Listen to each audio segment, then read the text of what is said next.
Kami po ay humihingi ng tulong sa iyo, Idol.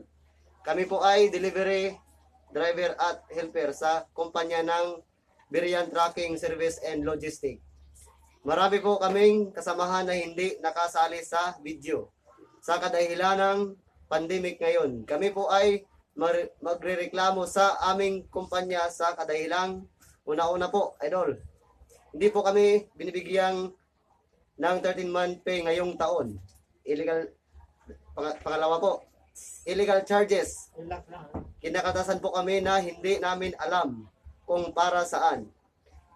At walang pinapipirmahan sa amin, halos kalahating sahod namin ang kinakaltas. Pangatlo po, kami po ay kinakaltasan ng pundo sa halagang 500 kada sahod, kada kinsinas.